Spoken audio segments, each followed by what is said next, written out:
nombre es Ángel Cristóbal García y sean muy bienvenidos a nuestro programa Urbis et Libris, porque como siempre decimos, cada ciudad habla sobre un libro y cada libro habla sobre una ciudad. En esta ocasión tenemos un invitado muy especial, tenemos acá al señor José Eduardo Guzmán Pérez, Mucho gusto, un placer. miembro de la Academia de Historia de Venezuela, historiador, investigador y un profundo conocedor de la geopolítica. Eduardo, vamos a comenzar sobre un tema que para mí es muy importante y que preocupa a muchos venezolanos. Mi pregunta es la siguiente: ¿usted cree que es constitucional el régimen de Maduro? Bueno, primero agradecerte tu gentileza de invitarme a esta conversación, que más que todo va a ser un interloquio, lo que vamos a tener entre los dos, y de volver a encontrarnos, porque hace muchos años, estando yo en el Ministerio de la Defensa, yo vengo de las Fuerzas Armadas, te conocí allí, mucho más joven, y estabas cubriendo un evento que se hacía de la transmisión de mando del Comandante General del Ejército. Recuerdo, sí. Bueno, vamos a entrar un poco y muy breve a analizar la realidad de Venezuela, que la mejor forma de entenderla es a través de la ventana constitucional. Nosotros hemos tenido 25 constituciones, pero realmente constituciones emanadas de la voluntad popular como constituciones originarias hemos tenido apenas 5 constituciones. La constitución que fue promulgada y sancionada el 5 de diciembre de 1811, la constitución emanada de la Convención Nacional de Valencia del 30 de mayo de 1830, que nos separa de Colombia y nos da personalidad jurídica propia dentro del concepto interamericano para actuar como país dentro de la unidad de los pueblos hispanoamericanos. Y la tercera constitución es quizás una de las más originarias, poco estudiada, solamente un venezolano de excepción como es el autor de un libro que se llama La Venezuela Inconstitucional, que sí trata a fondo el concepto dogmático, programático e ideológico que fijan las constituciones, entendiendo las constituciones como el matrimonio, el contrato entre el Estado y la sociedad que se desarrolla a través de las leyes orgánicas, leyes especiales, decretos, reglamentos y decisiones municipales de acuerdo a la pirámide de Kelsen, que es la estructura a través de la cual se estudia la función de la Constitución. Tenemos después la Constitución Suiza de 1883, que es una especie de ruptura dentro de la organización del Estado, porque mejora los aspectos de organización del Estado, de organización del régimen municipal, le da a Venezuela por primera vez la legitimidad para utilizar el sistema métrico decimal y organiza la base municipal y la base estatal, sobre todo en lo relativo a la división de los poderes públicos. Cierra el siglo XIX con la última constitución promulgada por el presidente, reforma constitucional programada por el presidente y promulgada por el presidente, el general Castro, que da inicio a una nueva visión del constitucionalismo en Venezuela. Cipriano Castro. Castro, durante sus 7 años de dictadura feroz, promulgó 4 constituciones que se llaman las constituciones castristas, que eran simplemente trajes desde el punto de vista institucional para gobernar Castro y hacer lo que hizo en Venezuela, instalar una feroz dictadura. Y sin embargo, en la oportunidad en que yo fui decán del presidente López Contreras, él nos decía que la Venezuela del siglo XX se inicia con los 5 dinastas andinos, que son Castro el Guerrero, Gómez el Pacificador de Venezuela, López Contreras el hombre de la transición, Medina Angarita el gran demócrata y Pérez Jiménez el transformador del medio físico dentro del marco de la doctrina del nuevo ideal nacional, que es la referencia que el positivismo como ciencia social y de la filosofía e marca el desarrollismo de cualquier régimen en cualquier país. Luego viene la Constitución, que podríamos decir es la tercera en la línea constitucional que innova en principios constitucionales en cuanto a la organización del Estado, a la parte programática, a la parte dogmática de la Constitución, y mejora y aligera más la función del Estado dentro de la descentralización de su organización estatal. Esa Constitución fue promulgada por la Asamblea Constituyente, convocada para 1947 y presidida por un eminente venezolano, el poeta Andrés Eloy Blanco. Esa Constitución tuvo muy poca duración, porque se produce el golpe del 24 de noviembre de 1948 y es derogada y entra una reforma constitucional que la produce la Asamblea Nacional Constituyente en febrero de 1953. De tal manera que este desarrollo constitucional del país nos permite tener en América una nación que ha sido rica en el desarrollo constitucional. Yo tuve un profesor en la Universidad Central, uno de los más brillantes constitucionalistas, que fue el doctor Orlando Tobar Tamayo. Él decía, y lo ratificaba Ramón Escobar Salón y el doctor Palacio, que en definitiva hemos tenido 5 constituciones y 20 reformas constitucionales y 2 estatutos electorales, el de 1914 y el de 1947. Pero en la actualidad, cuando en 1961 se promulga la Constitución que le permite a la llamada democracia de los partidos darse un traje constitucional para instalar lo que posteriormente a lo largo de los últimos 40 años se llamó la democracia de los partidos o la dictadura de los partidos, esa Constitución ratificó el Estado centralista, no diversificó la función de la administración del Estado, no expandió el poder central como tenía que haberse dado, sino que le dio poderes extraordinarios a Betancourt, y Betancourt entonces no gobernó en base al marco constitucional, sino que suspendió las garantías constitucionales, suspendió las garantías económicas y gobernó por decreto los 5 años. De esta manera, los otros 5 presidentes, 6 presidentes que gobiernan a Venezuela durante los últimos 40 años, 25 lo gobierna Acción Democrática y 15 COPEI, lo que se dieron fueron trajes constitucionales para dárselo a los presidentes para manejar el país a su leal saber y entender.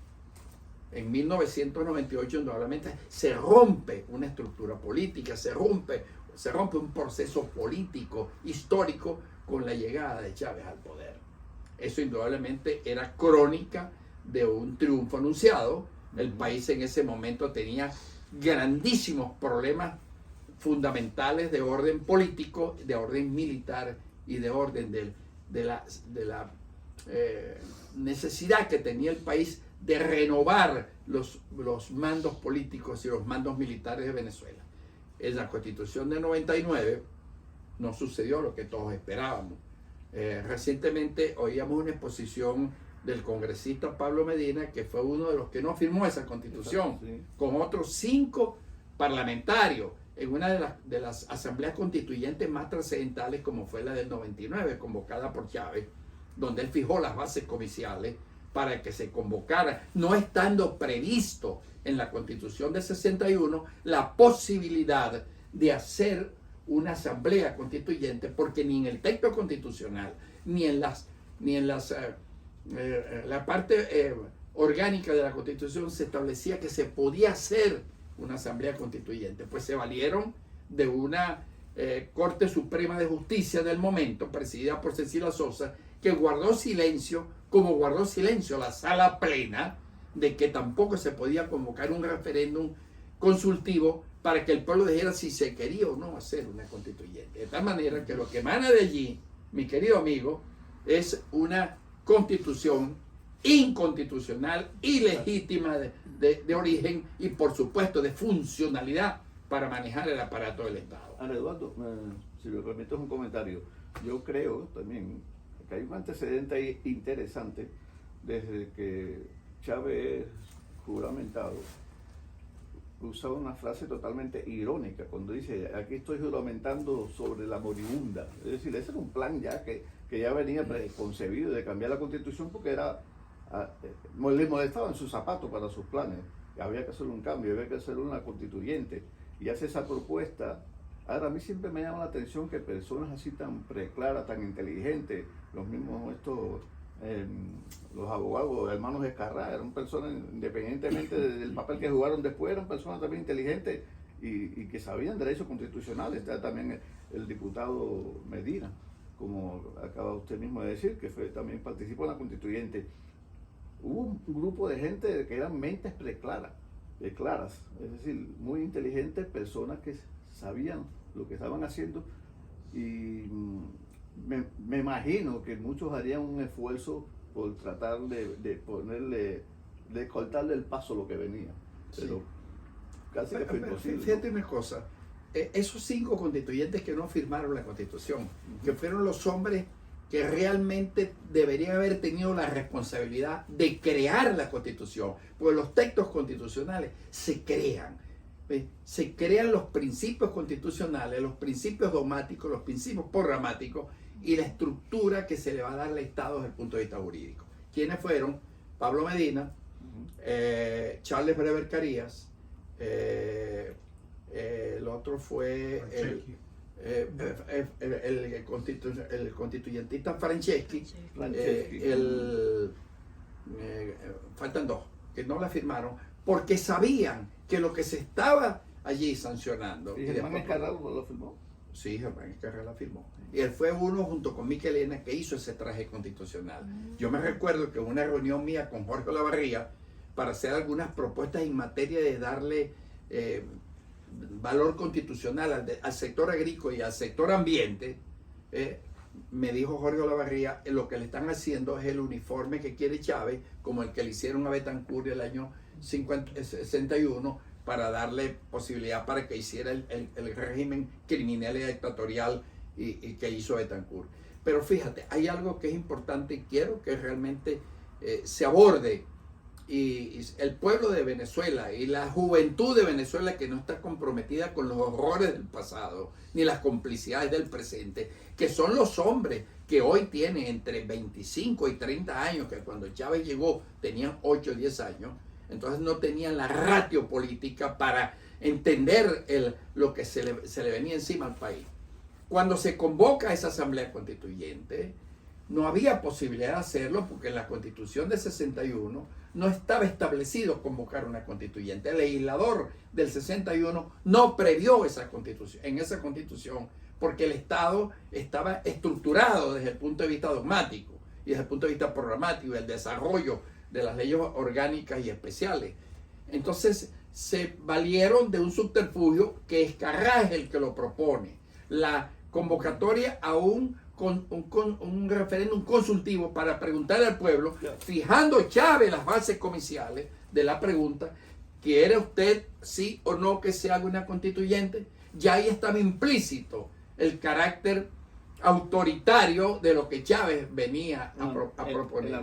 Y se hace, óigame, el referéndum consultivo y se promulga la Constitución Nacional y Chávez se juramenta de nuevo ante esa Constitución ilegítima de origen y en la cual Chávez no podía soportar su funcionalidad como jefe del Poder Ejecutivo. A lo largo, en lo adelante, en 22 elecciones que se han hecho para elegir a los gobernadores de estado, a los alcaldes, a los municipios, a los legisladores, designar a los magistrados del Tribunal Supremo de Justicia, al fiscal general de la República, designar el poder moral de Venezuela y designar a los magistrados del Tribunal Supremo, todos son actos inconstitucionales de contrario imperio. Eso te determina que estos 23 años que tenemos de gobernabilidad de la Revolución Bolivariana del siglo XXI y del partido PSUV, que es la quinta división ideológica de Acción Democrática, son actos inconstitucionales. Y además, algo mucho más peligroso, porque lo que se está escribiendo, bueno o malo, acéptenlo los venezolanos y los extranjeros o no, es la historia que hizo Chávez, la historia que está haciendo Maduro, que está fijando el proceso y el desarrollo evolutivo del pensamiento, que no es más que una autocracia constitucional. Eso es la forma en cómo ellos están gobernando un país donde todo el mundo manda, todo el mundo gobierna y nadie obedece.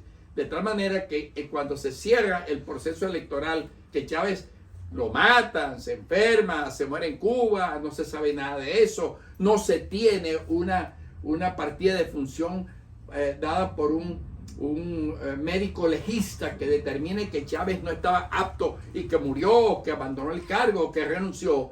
Aparece otro nuevo escenario, que es que una vez que Chávez llega a Cuba el 8 de diciembre y se despide de Venezuela para no retornar más, él dice: de mi corazón, voten por Maduro si algo me llegara a pasar. Pero resulta que Maduro, de acuerdo con la Constitución del artículo 229, dice y reza lo siguiente, abro comillas y cito: a la falta absoluta del presidente, quien ejerce para ese momento la vicepresidenta de la República, no puede ser candidato presidencial. Y Maduro, con el respaldo de una oposición que tiene un matrimonio morganático que contraviene el desarrollo político de Venezuela, lleva un candidato también, y con la presencia de Capriles avala, justifica, legitima la elección donde Maduro es electo presidente, no pudiendo serlo porque estaba vetado por el 229. Y eso ha venido a traerle al país el actual gobierno, que yo lo califico que no es un gobierno comunista. No, ese es el ropaje del cual Chávez se cobijó desde Cuba para ser un gobierno autoritario que, con el respaldo de los Castro y ahora de la transnacional del crimen organizado, Irán, China, Rusia, opera en Venezuela. Se convirtió Venezuela en el patio de maniobras de la transnacional del crimen organizado. Y ahí está Colombia. Yo vivo en Bogotá. Tengo 4 años, soy docente en una universidad allá en Colombia y estoy investigando profundamente y estoy escribiendo un libro que se llama La Colombia Bolivariana del siglo XXI.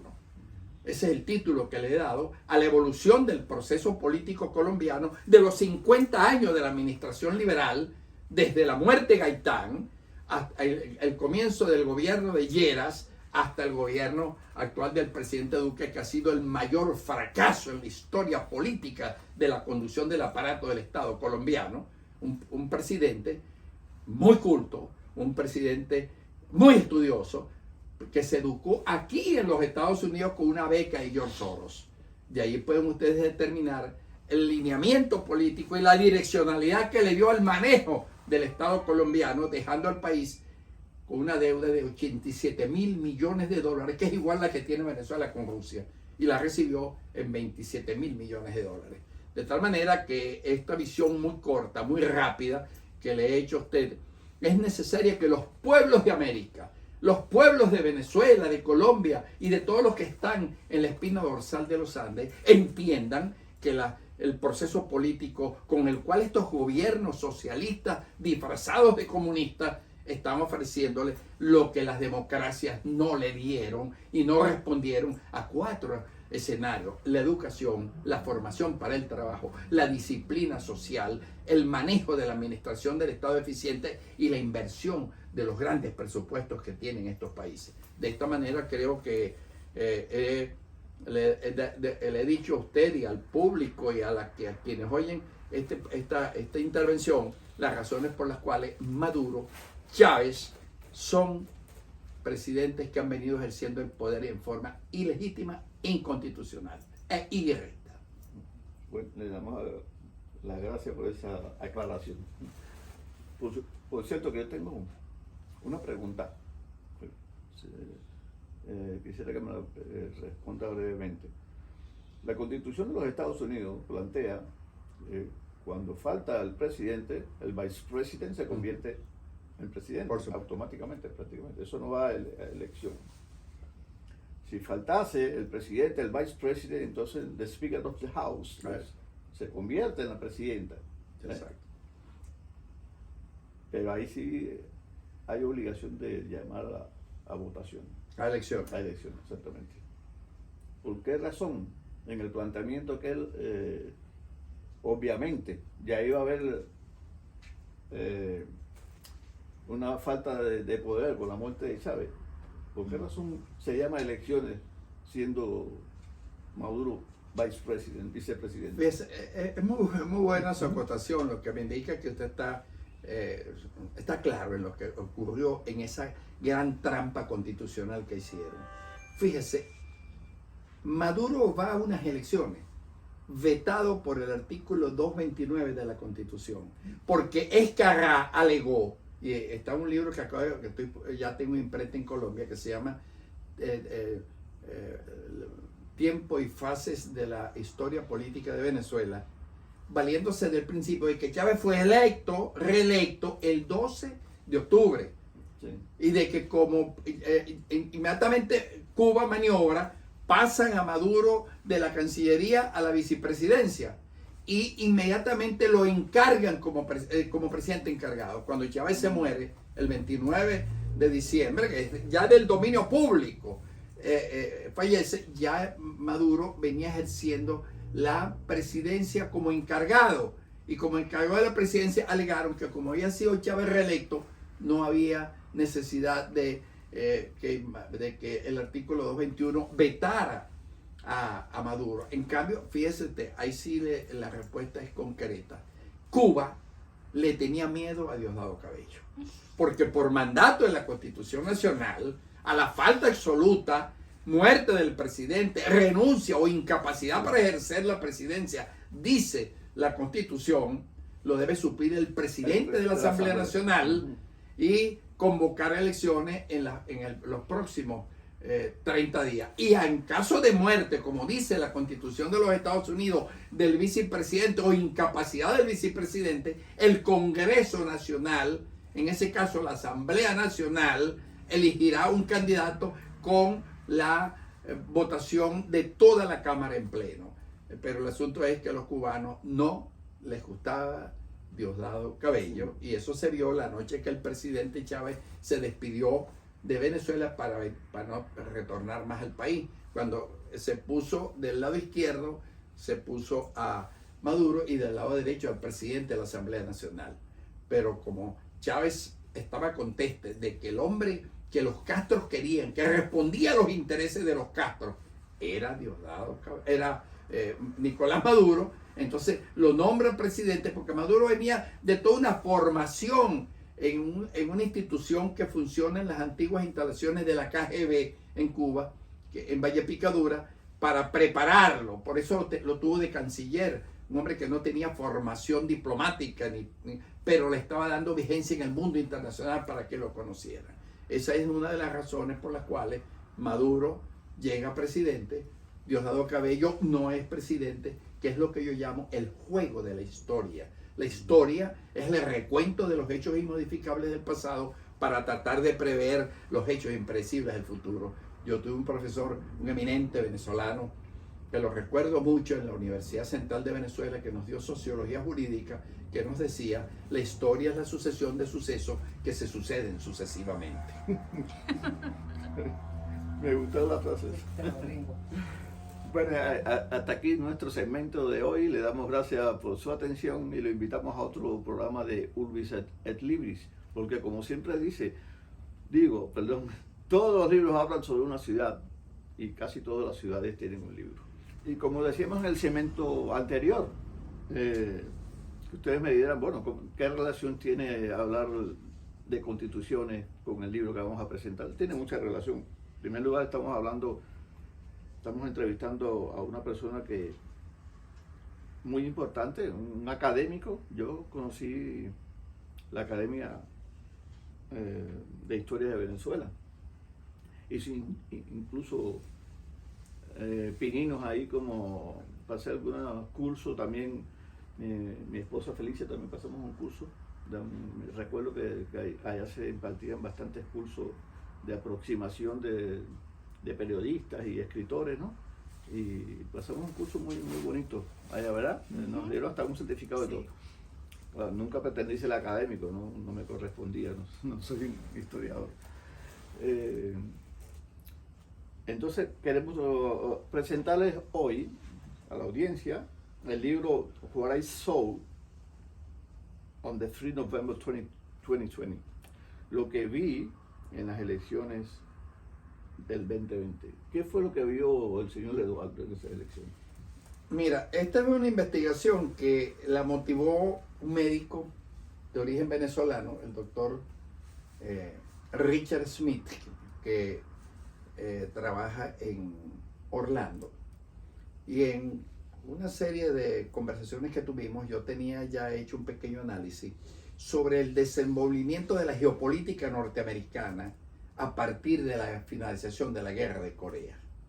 En el entendido de que en 1950, una vez que se cierra el ciclo de parte de las grandes guerras, porque el siglo XX fue el siglo de las grandes guerras, llegamos a la conclusión de que era necesario dejar un ensayo, una investigación histórica que le permitiera a los norteamericanos, porque está en idioma inglés y en español, cómo fue el comportamiento de los norteamericanos hacia su política exterior y lo que ellos llaman hacia el patio trasero, que somos los pueblos iberoamericanos, que somos 660 millones de habitantes con 240 millones de pobres. Esa política norteamericana en 1953, el 3 de abril, se instaló en Caracas la 10ª conferencia panamericana de presidentes. Asistieron todos los presidentes de América, eran generales de la Argentina hasta México. Eso se conoció como la Internacional de las Espadas. Gobiernos expuestos por Estados Unidos para contener el comunismo. Las ideologías no se combaten con tanques, ni con aviones, ni con balas, ni con fusiles. Se combaten con gobiernos eficientes, democracias plurales, educación, formación para el trabajo y disciplina social, que son los marcos referenciales que se deben imponer a los pueblos. Este libro, lo que yo vi el 3 de noviembre, es una investigación que nos lleva entonces desde la finalización de la guerra de Corea hasta lo que yo vi, es el título del libro, el 3 de noviembre. ¿Qué vio Eduardo Guzmán como historiador, como analista político y de inteligencia nacional en eso que ocurrió? La sumatoria de toda la transnacional del crimen organizado para deponer al hombre que en ese momento estaba dando la batalla contra el globalismo, contra el populismo, que tiene unos grandes hombres que lo respaldan. Allí en el libro está el Papa, Fidel Castro, sí, George Soros y el presidente Obama. Estos hombres, que son los que están hoy detrás del presidente Joe Biden, son los que están dictando la pauta y el desarrollo del globalismo, en el entendido que el Papa dijo estas palabras en la misa que dio la primera vez que visitó a Estados Unidos como representante de San Pedro. Dijo: no hay nada que se parezca más a un cristiano que un comunista. Y la segunda fue aquella que dijo que la pobreza, la miseria de los pueblos de América se le debe a los empresarios. De tal manera que el 20 de octubre del 2021, ese santo padre argentino que publicó la encíclica Fratelli Tutti, en esas encíclicas, él establece que deben haber arriba una élite gobernando y abajo unos miserables que responden a los intereses de las élites. Y eso no va a ser nunca posible. Y otra cosa, la presencia del Papa en el actual escenario político es trascendental, porque respalda las políticas de Joe Biden, no abre la boca para sancionar a la tiranía de Venezuela, a la tiranía de Nicaragua, a la persecución contra el clero superior de Nicaragua, que los tiene presos en su casa. Y eso está allí en ese libro, porque el libro encierra el análisis del comportamiento de los gobiernos de la Casa Blanca hacia el mundo exterior y el mundo que está en la gran crisis global que está afectando, quizás con un desplome de la cultura judio-cristiana, la familia, la propiedad y aquellos valores que nacen en el Imperio Romano en el siglo XIV, cuando se inicia el proceso de renovación de las grandes formas de pensar del mundo, que está concluyendo y que quizás, creo y estoy convencido de que viene un nuevo orden en lo político, en lo militar y en lo existencial, y que esa realineación que estamos viendo con esta cruenta guerra de Ucrania, indica que viene una nueva realineación de fuerzas militares.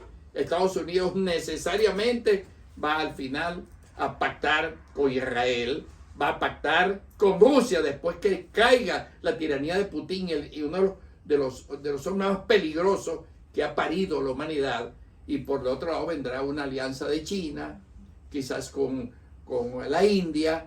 Están jugándose y en un ajedrez político el nuevo orden económico, político y militar internacional. Eso es el contenido de ese libro y las opiniones que dan sobre el control de la natalidad y la eliminación de todos aquellos hombres que tenemos más de 70 años.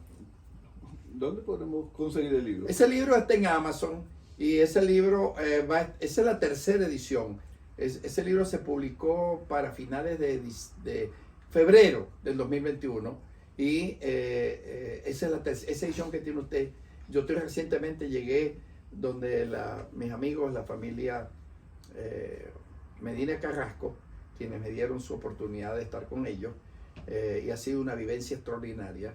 He aprendido muchas cosas de Yolanda Medina Carrasco, que es una periodista venezolana que está aquí recluida como su hermano, el dirigente político fundamental de la vida de Venezuela, como lo es Pablo Medina, y como miles de venezolanos que huyendo de la dictadura están refugiados ya en 7 millones en la diáspora más grande, después de la que Cipriano Castro en 1904 puso a 40.000 familias de Venezuela a salir hacia las Antillas Mayores. Ese libro está en Amazon, ese libro va a estar nuevamente en librería y ese libro se va a mercadear aquí. Y yo quisiera exigirle a usted y pedirle que si usted tiene las posibilidades de que ese libro, con el libro Cara de Crimen, que es lo que después se lea usted de Cara de Crimen, no se puede leer más nada, porque está plasmada la tragedia 1999-2022. Mira. Pues Aprovechemos. este es el libro que me está comentando el doctor, Cara de Crimen, por Pablo Medina Carrasco. En un próximo programa vamos a dedicar un programa especial sobre este libro aquí en Urbis el Libre. Ya está invitado de por sí, doctor, si me está escuchando, para que pase por acá por nuestro canal. Por supuesto, cuente con nuestro apoyo. Sí, cómo no. Quisiera despedirme con una palabra latina que aprendí en la universidad, Ajá. que dice ars longa vita brevis nunc semper. Alea iacta est. Alea iacta est. Urbis et Libris. Urbis et Libris. Allá ya está.